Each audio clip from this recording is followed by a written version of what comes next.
Good afternoon, ladies and gentlemen. This is Rob Robinson with Philosophy from the Frontline. So, jumped on with Dave just to talk about Veterans Day and some of the things that have affected us after serving for 20 plus years. But one of the things that I will note is it is Veterans Day, and sometimes people forget that Veterans Day is for all those that served, and Memorial Day is for those that had paid the ultimate sacrifice to their country.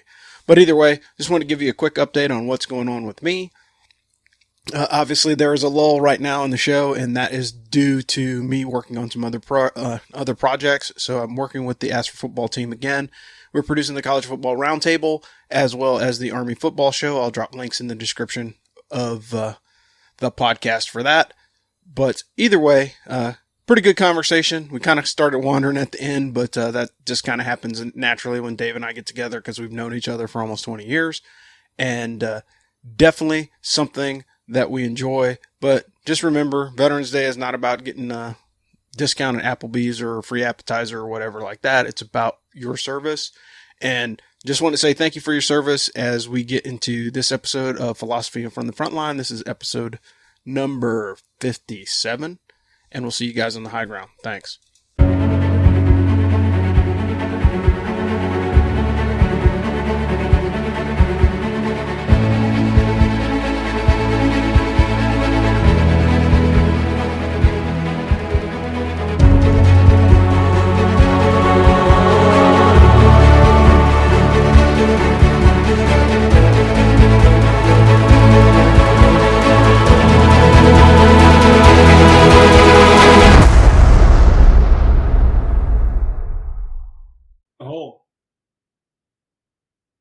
What's up, everybody? Welcome back to Philosophy from the Frontline. This is episode number 47. It's just going to be Dave and Rob. We're going to be talking about some military things.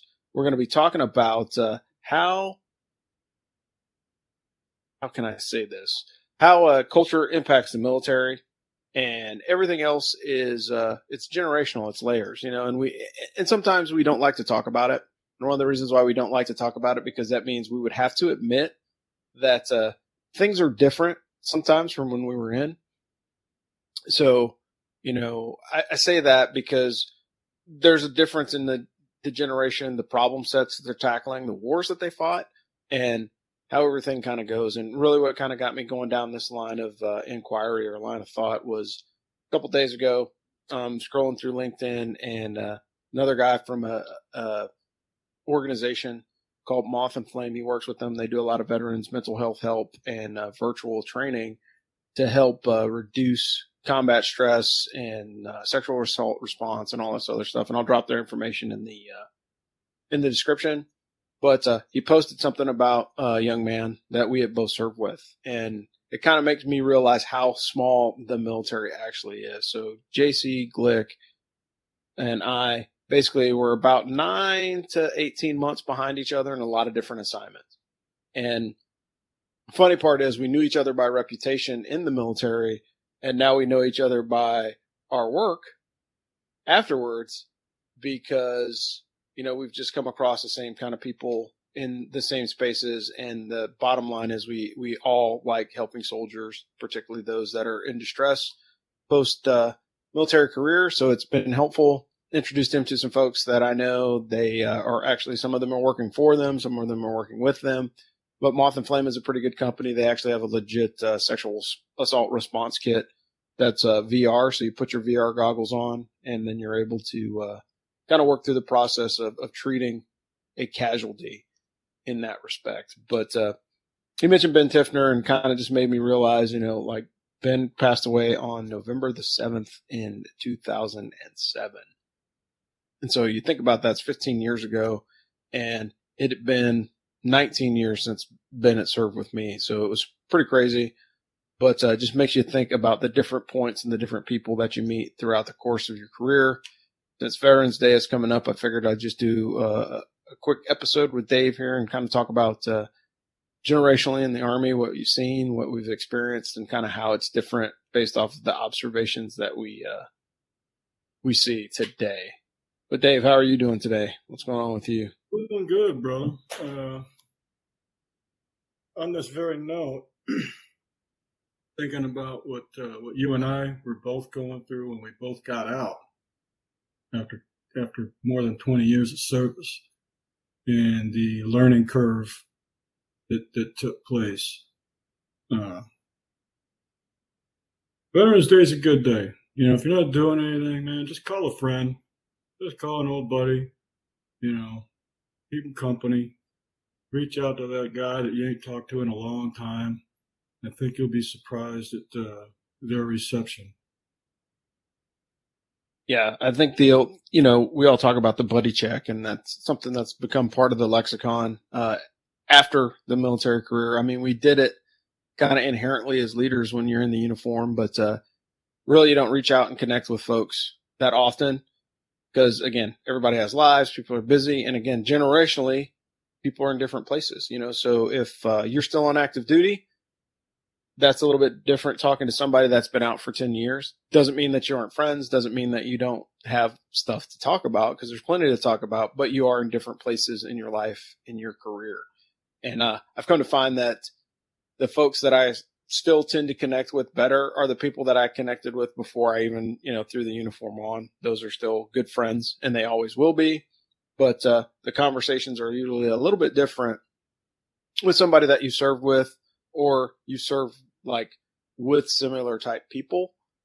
And I say that all the time. Rangers and paratroopers kept me young for being in the Army for so long and dealing with all those kind of people. But even today at the trade show, I'm walking around the Global SOF Modern Warfare Week, and I run into one of my old teammates from the 82nd, ran into my FSO from when I was a company commander. So it had been at least 15 years since we had seen each other. So you're looking at just time and distance being removed from those folks, but it's like you never miss a beat. And there's some goodness in being in the, military technology field. So again, picking where you land, sometimes it happens for you because you don't have a choice. And then sometimes you do have a choice. And I think the balance of that is very, very important. But choice is key enough, brother. In the end, a lot of people allow separation to keep that distance, and it doesn't have to be that way. I think a lot of us are stuck in that groove, and you and I are perfect examples of why it doesn't have to be that way. We've lived apart for, more than a decade. Talk all the time. We're still just as close now, I think, as we ever were when we were in uniform. Yeah, and that's true. And the difference is I can't roll over to your office and have coffee or scuff Joe up or whatever. But at the end of the day, like, we're probably past that point because that's not our generation anymore. And going back to the topic at hand, we as a community of interest is probably the easiest way to say it. So, you still have active duty service members. And I know when I was young in the Army, and I can't speak for you, but I'm sure it's similar. But when I was young in the Army, it was always looking at, the older generation or the veterans in front of us and going, man, those guys suck. Like they didn't do it like we did it or whatever, And then when you start exploring some of the history of the organizations and the units and the things that they did, and quite frankly, there's a lot of stuff that happened, particularly like in the Vietnam era, that wasn't able to be talked about, and it's just now getting to the point where it's declassified, and like you're finding out all this stuff like, whoa, man, I really didn't realize all that stuff happened. Like, if you knew a guy that's a Vietnam era special forces cat, that dude probably did some stuff that you had no idea. Yeah, like no idea, because it was, classified. And you think about it, if it happened in 1972 at the, tail end of the war, we are just now getting to the point where if it was top secret, it's declassified now in November of 2022. Because you think about classification, TS lasts 50 years, secret stuff lasts 10. So, there's stuff at the tail end of the war that we were talking about in GWAT that, we couldn't talk about while we were still in the uniform. So there's things that happened early in deployments that, in those 2003 deployments you couldn't talk about. And now that we're pushing into, 2023 and the next war, it's just different, and I could tell you, at least in my experience from my foxhole, the perception of guys that were the Desert Storm veterans or the guys that were in Kosovo, it was tough to kind of like really garner respect for some of those guys because you didn't know what their background was, because Desert Storm was just so big, but it was so short as far as like the intensity of the battle. And if you don't know where that person was in the battle space, it was kind of like, okay, well, that's cool. You did Desert Storm. You know what I mean? Like I didn't know how to kind of rank and rate it or whatever. And then Kosovo, again, that was a hot thing for a while, until GWOT happened. Like if you went to Kosovo or Korea, you were like the bee's knees in the Army because you actually had a quote unquote operational assignment. And then that went out the window. Well, something I think that's universal in what you're talking about, when you talk about the generation that came before us, and how we looked at them. And there wasn't a lot of that when I came out. I mean, there was still a lot of Vietnam that was still in service in the infantry, but we didn't really get very far, I don't think. But the greatest thing that I did get out of that generation was something that I think is very consistent, whether we know it or not, or whether we're plugged in or not, is you still had young men and women standing before a platoon sergeant. These soldiers have no parental guidance. A lot of them don't have any direction at home as it is. And then, like, for example, in my case, I was very fortunate. I had 2 platoon sergeants that were more like father figures. And I needed that. It wasn't all necessarily so much about combat during those days because there wasn't any. The Cold War was, quite frankly, as successful as it could be if you put it in the terms of expenditure versus outcome. We won the war without firing a bullet. So, yeah, and that's a true statement. And I go back and I think about it, and one of the formative things I used to be able to say about any leader in the Army, but particularly like officers, you used to be able to tell a lot based off of their first platoon sergeant, and I say that because like if your first platoon sergeant's worth a doggone, he teaches you the things that you need to know. And I used to tell lieutenants, as you walk in, your handshake should be, hey, look, I'm going to keep the CO and first sergeant off your ass. You do the same for me and we'll kick ass and take names. And that's literally verbatim what my first platoon sergeant told me when I came into the Army. So I thought every Sergeant First Class was like that. Not always the case, but that set the precedent. So it was like, hey, we're going to have an open dialogue. We're going to work as a team and establish the environment to allow, the organization to be successful. And I think that's one of the things that's truly lost in, more modern generations is they have more ways to communicate, but they don't know how to communicate. And it's just, look at the popularity of things that, the younger generation uses on social media. TikTok, you're talking 90-second, 2-minute clips. Like you can't convey anything of substance in 2 minutes. Like you might be able to get through the Ranger Creed. That's about it, but like when you really think about, having a deep philosophical discussion, you're not going to be able to cover in 2 minutes. You might be able to start a conversation or end a conversation in 2 minutes, but having a heartfelt, well thought out, factual discussion is going to take some time because there's going to be points in the road where you're like, I don't know. I disagree. Let's do some research. And I think a lot of people fail to do the research these days, Well, it sounds like more like an initiative on the person in charge, if you will. And that's what really breaks us down into, how you and I end up in conversations with levels of competency and what differentiates those two. And that right there, what you're talking about is exactly just that.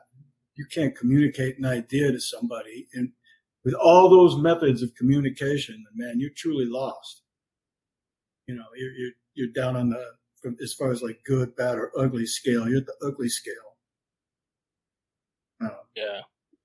Well, and again, and we've all seen like the good, the bad, and the ugly. And I use, Ben Tiffner. That's a good story.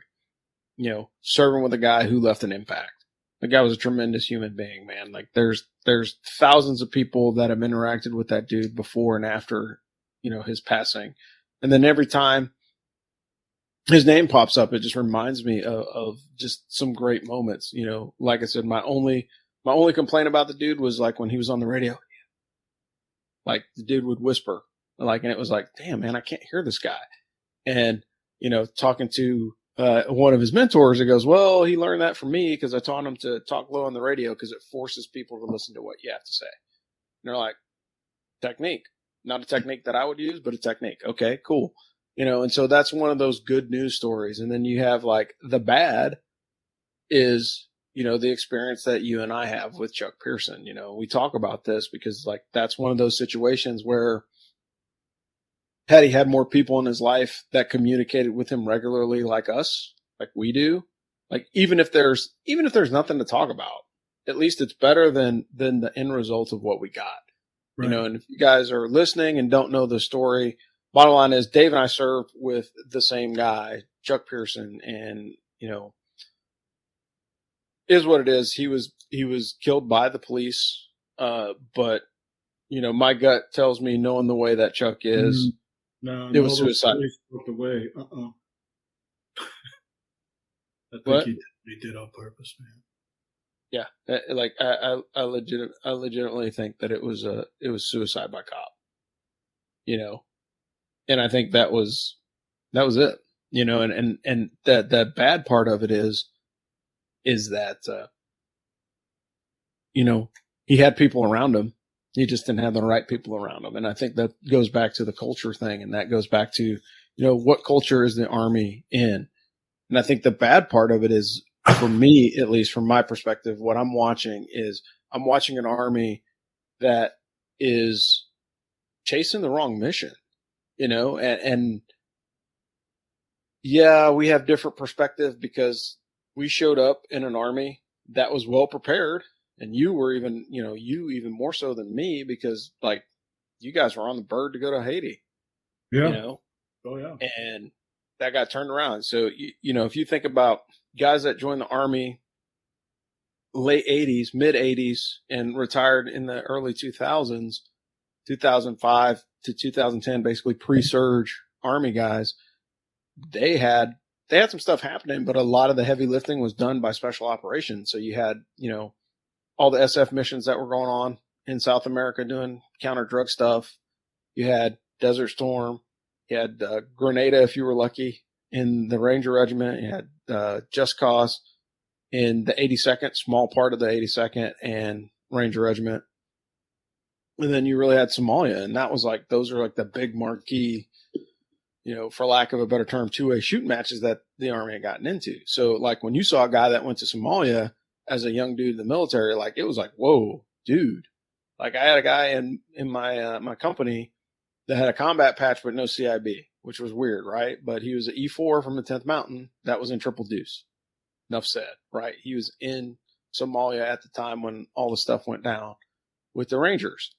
And even to that point, it feels weird to see that, because it was way out of place, because really the only guys previous to that we saw in the company that had combat patches were guys from the 82nd or dudes that did Panama. So I had one of my squad leaders did 5th ID from Fort Polk, Louisiana in Panama. So he was in a 113 during the invasion. And like, but those guys were like one-off dudes. When we showed up in the Army, at least when I did, I had maybe 2 combat patches in the platoon. There's one squad leader and a platoon sergeant. Fast forward to 2007, 2008, when every swinging Richard had one. And so then it just became, all right, which patch am I going to wear based off of the unit that I'm assigned to? And fast forward to today, those numbers are getting smaller and smaller. So if I see like a captain or a major with no combat patch, I'm like, how did you manage to do 10 years without deploying operationally? And again, it's generational differences. And right place, right time sometimes. And then other times it's like, wow, like I can't believe that, this person did or did not deploy. And just like Ranger School, you got to have a good story. You know what I mean? Like that's why I tell everybody, like, look, it doesn't matter what you've done in the military. If you can articulate it in a good story, I think people will be like, all right, makes sense, or it doesn't. And it's easier to take something at face value because if you did something like go to war or deploy operationally, it's going to leave a mark. And sometimes that mark comes out in a good story, or sometimes, it comes in behaviors after the fact. And that's really where it gets ugly, is those behaviors after the fact. And I think when somebody's been alone or isolated or whatever, and they don't have a coping mechanism, the chances for, those demons to creep in along the edges and the seams are much, much greater. Well, when you were talking about earlier, you're talking about, superficially speaking, from 1980 to 2020, you're talking about 4 different uniforms in that small time frame. Yeah. That's a superficial change. We were still wearing Vietnam equipment, when the war on terror started. We didn't have armored vehicles when that war started. As far as Chuck goes, when I think about him, you are the company that you keep.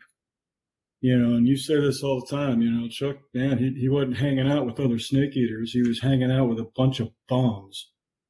And that led him down to a path I don't think he could come back from. And that's unfortunate, because he was a very talented individual. Yeah, I can remember. No matter what you thought of him. So having said that, if you're not around people that lift you up or push you forward in the foxhole and support you, man, you're wasting your time. Just dump them. Life's too short for that shit.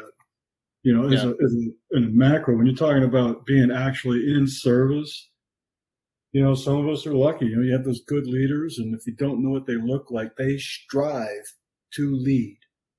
And they're not looking for some existential reward. The only reward they're looking for is you being better. And unfortunately, those leaders, they're very, very few.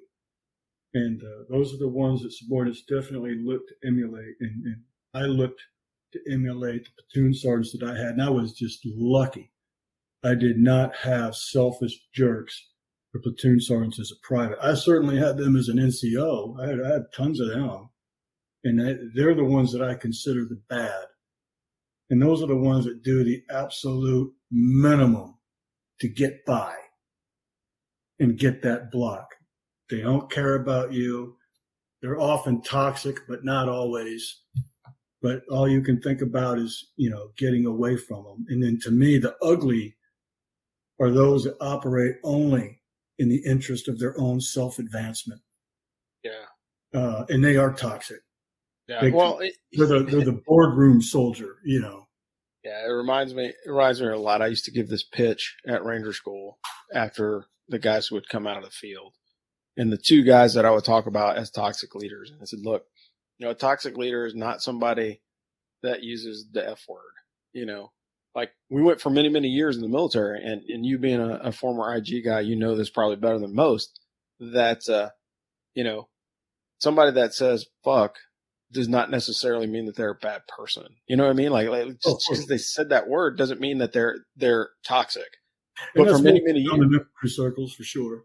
Yeah, but again, in due context as well, right? Like if you're an infantry battalion and you don't hear an F-bomb, then people question, like, okay, like I'm questioning your bona fides as a leader, because at some point it's just going to come out in frustration if you're really trying to do the right thing versus the glorious lack of sophistication of which it is, and I used to tell Ranger realistic expectations evaluating your training. Yeah. I used to tell Ranger that all the time. It's like, look, man, there's a difference between swearing and cursing. And if you're religious, you'll completely understand this. If you're not, you've got some homework to do. Swearing is, the 7 words that you can't say on television, and the old George Carlin skit, if you've ever seen that. You've probably seen it, but if you haven't, young guys, look it up. You'll make sense. Those used to be the 7 words that you can't say on TV. Now it's the 7 words that you can't say on broadcast TV, because they definitely say them on cable. But I used to say, like, if somebody were to say, I don't give a shit about that, that's just swearing, right? It's profanity. It's a glorious lack of sophistication. However, there's no malice in that. Whereas a curse is if somebody looks at you directly and says, hey, I hope you die and you burn in hell. That's a curse. And that will not be tolerated. That's unacceptable language. So if you're talking to your soldiers and you're like, hey, dude, like, look, Snaplink, I need you to go over here and do this, this, this, this, and blah, blah, blah. I'm okay with that. And as a leader, I wouldn't even bat an eye if I heard an NCO, talking through clenched teeth at a young private and dropping a F-bomb. But if I heard him say something to the effect of like, man, you really suck and I'm going to burn you down or whatever, then it's like, okay, like, hey man, look, I'm all for a little bit of gruff language from time to time. But what I'm not about is I'm not about you trying to, verbally destroy this kid for no reason, No, especially it's when they're abuse. young. I'm not talking Yeah. about mentorship. Now you're abusing somebody. Yeah. Yeah. There's a difference, right? And again, I tell people all the time, it's like, do you think that there's malice? Right. And there's a difference between, putting it back in the combat scenario. You knew when somebody was shooting near you versus when somebody's shooting at you. Right. And that's the same thing when it comes to like corrections or aggressive language that is common in the Army. I'm sorry, like civilians, you will never understand that. I don't understand why they talk to each other like that. Well, don't. It's not worth your time.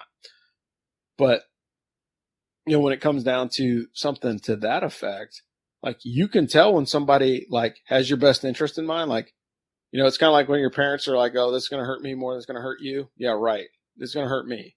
But from a perspective, there is no malice behind it versus somebody that's actually being malicious and trying to do harm. And, that's obvious. You know why? Because it feels the same whether you're in basic training, you're in ranger school, you're out of the uniform, working at a job, or you just run into somebody in the mall, right? You can tell when there's malice behind it. Like most of the ridiculous behavior that you see of people being all emotional and crazy, there's no malice behind it. They're just over emotional. And so you just have to take it as like that person is super, super immature and I'm just not going to get involved in their shenanigans as best as I can. Right. That's how it should be. But one of the things that I've noticed over time is I've watched how maturity has fallen away from people. Factual arguments and discussion have fallen away. So somebody can't look at you and say, well, you know what, Dave, I looked it up and at Monday at 9:00, this stock was worth $10. By Thursday at 1600, it was worth $20. So that stock increased in value by 10, right? Simple explanation. Today's society goes, oh, hey, this company has a black CEO, a female chief technology officer, and a, lesbian marketing agent. All So of it. that increases the value of that company because of the social standing or the emotional results of the feeling that I get from hearing that news. Right. One of those is going to pay the bills. One of them isn't. Fact. And I think that's the discussion point. And, regardless of what side of the line you're on, again, you can have an intelligent discussion about things without attacking somebody.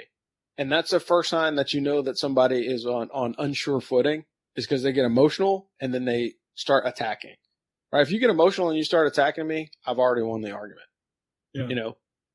And that's because you have no more facts to defend your position with. Or it's not, maybe it may not be that you even won the argument, but it just proves that the other is incapable of having a discussion. Yeah. And the other part of it is there absolutely is no such thing as a fair fight. Like if I'm going to come at you and have a discussion, there's not going to be a lot of emotion behind it. And the reason why it's not is because I want you to learn from me just as much as I could potentially learn from you. Yes, we're both hard-headed. Yes, we're both stubborn. But at the end of the day, if we say, hey, look, we're going to argue this position based off of fact, not feelings, because feelings change too often. Here's what we know, right? In a court of law, if someone acts emotionally to the point where it seems irrational, guess what we do? We cut them a break. Called a crime of passion. Yeah. But if somebody uses facts, information, and planning, we try to send them to jail for the rest of their life. Why? Because that's premeditated murder. We have it as a precedent in our legal system, and we can't have it a precedent as our argument or in our academic institutions to be like, hey, look, that person's out of control. So until you can take the emotion out of it and argue it with some type of facts-based evidence, and Sometimes, yes, there is opinion because like, hey, when I did this in this experience, this was the result that I got. But at least you're basing it off of something factual, right?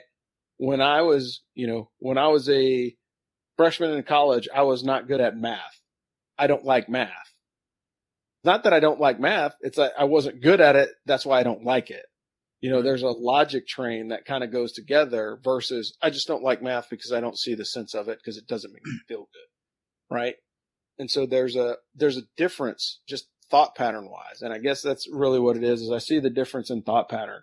So I see. Math makes you feel better as an adult. That's for damn sure. I love math. Ones and zeros, baby. They don't lie to you. There's nothing wrong with the unadulterated truth, and mathematics certainly does give that to you. Yeah, goes back to, and it's a great short read. It's called the two. Yeah, I'll think of it here in a second. My brain is freaking fried right now because I'm thinking too much. But it's called The Two Cultures by Charles Percy Snow. If you've never read that, it's really, really easy to read. It's actually a sample from Oxford that the guy wrote, and we're watching it play out in real time in our country. The reason why I say that is because, there was a point in times of war where all the able-bodied and intelligent people deployed. And particularly when they couldn't. Yeah, well, particularly in academic circles, right? So like if you were a scientist, perfect example. If you were a scientist, you may not deploy, but guess what? You got involved in the war because look at Herman Cain. Herman Cain is a perfect example. And I know some people don't like him, but Herman Cain didn't get drafted. Why didn't Herman Cain get drafted? Because he was building missile technology for the government. Right? So it's like, well, he didn't get drafted. Like, no, because the government said he's too smart, he's too valuable an asset, but we're going to put him on projects that we need him to work on. Guess what, folks? If you're not paying attention to what's going on in this country, draft is coming. The draft is coming. All forces, with the exception of the Marines, are underserviced right now. So if the two-way shooting match were not just by not just by some small margin, we're talking about double-digit numbers here. Yeah, we're not talking 2 or 3% that we can kind of work around. We're talking 10 to 15, right? You got 6-man squads and shit. Yeah, like we're going back to the post Vietnam era where we're dumping all the weed addicts and trying to build an all volunteer force. And part of the all volunteer force is making the Army attractive to the all volunteer force. Guess what? I'm not a marketing genius, nor have I done any focus testing or focus groups. However, if you tell me that the Army is supposed to be this location for intersectional behavior, then you're probably not going to win that argument for a lot of people. And that's part of the reason why there's difficulty serving, or getting people to serve. I think. Could be wrong. It's not a given to serve either. Right True. now, if you were to, I would say right now, as everything, as the world is, 70% of our civilian population can't do it. They cannot come into service. They're not physically or ably bodied to do so. We have a generation of kids that's never held a rake. Yeah. And that's where it goes, and that's where it goes to generations, right? So yeah, I spend time inside now because I can. When I was a kid, I was on the street. I don't know how many bicycle tires I rode through. Think about it, like riding my bike all summer long. Like school is over, I'm over at my friend's house. I'm out. I'm running the woods. We're doing silly, crazy stuff that young men did back then, and it's just not the same. It literally scares me to this day. And one of my buddies sent me a note, and it's like it's laughable. It's kind of funny that esports is a thing. Esports is a thing. Like I can get a scholarship to a university playing video games. Man, where was that when I was growing up? Like, holy crap, I would have had a lot more aspirations to be much, much better at freaking Nintendo, but it doesn't necessarily mean that it's bad. It just means that it's different. However, as part of that, we can't make things impossible either. So you look at the new Army PT standard, right? Came out. Hey, it's going to be gender neutral. It's going to, not have this. It's going to have universal standards for every soldier in the Army. How long did that last? Like a minute. A grand total of like 2 years. And that was because it was conceptual. And then when they rolled it out, they were like, oh, hey, there actually are physical differences between, males and females. Who knows? Like that shouldn't have taken a postdoctoral study from anyone to figure that out. But generationally, and again, it goes back to, and not to harp on it too much, but the reality of it is there's a difference between equality of outcome and equal opportunity, right? Because again, if you want equal outcomes, then the only outcome that you can all have equally is the lowest one, right? Lowest common denominator for a reason. Because you're not going to be able to not everybody is going to be able to get a PhD from Harvard in mathematics. Why? Because not everybody is built to get a PhD from Harvard. However, I can basically make it a low point where everybody gets a GED, right? And so that's kind of the scaling that you have to look at. And think about it. Like if you look at our education system and, by no means is this going to be us trashing the government, but you got to think of it from this thought process. If you ask how old the Department of Education is, some people think it's been there forever. It's about as old as I know exactly when it came around. Yeah. Mm-hmm. It's about as old as I am, right? Jimmy did that. Yeah. Well, think of it this way, right? Look at the math. Look at STEM scores for students in America right now. And yeah, you want to use the pandemic as an excuse, but what's the underpinning of even the education program that was going into the pandemic? The Department of Education. Whether you agree or disagree to fund it or defund it, I don't really care. But the reality of it is having a centralized government board for education is probably not a good idea. And the reason why it's not a good idea is because since its inception, test scores for secondary education in the United States have gone down, down, down, down, and down. But lucky for us, you have kindergartners exploring their sexuality in some parts of the country. Like rather than learning reading, writing, and arithmetic. And it goes back to facts versus feelings, right? 1 + 1 = 2, right? Until Common Core education came out, and like you can listen to all these initiatives that everybody say that they need to have. Well, we need to have a Common Core education, or we need to do this, or we need to do that. But here's the thing that you should always take a look at if you are a citizen of this country. What are your politicians doing? And the reason why I say that, and this is the easiest way, and it doesn't matter what side of the aisle those politicians are on, what are they doing? And the reason why I say that is they say, hey, look, the Department of Education is good for your kids. They will teach you everything that your kids need to know to be successful in society. Well, then why do your kids go to private school?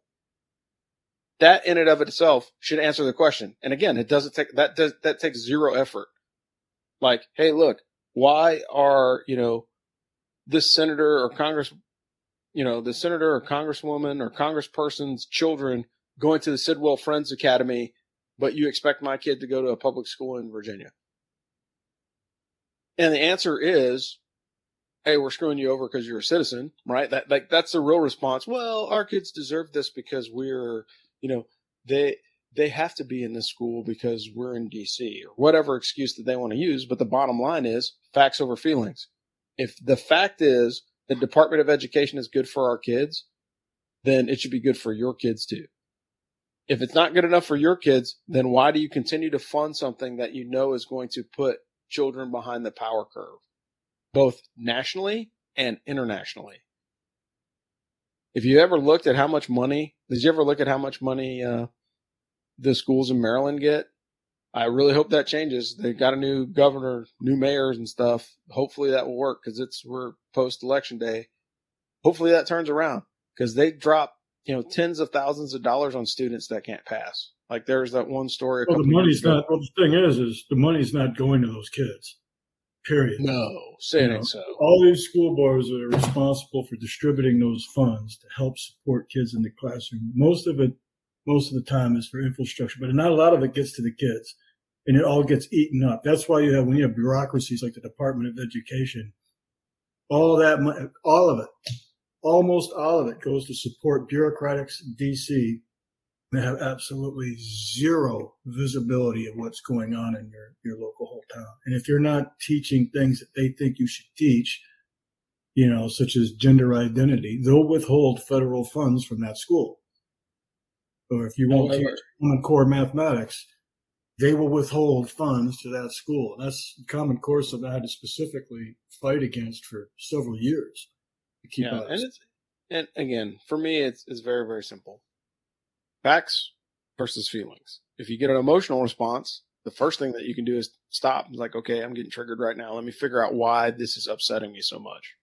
Right? Because there's probably a factual understanding. There's some probably logical human physiological response that making you act that way versus, why do I feel this way about this topic? Because there's probably something in there, some scar tissue baggage, whatever you want to call it, that affects you in that way.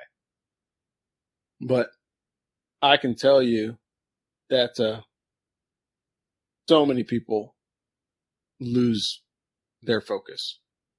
But, at the end of the day, from a generational standpoint,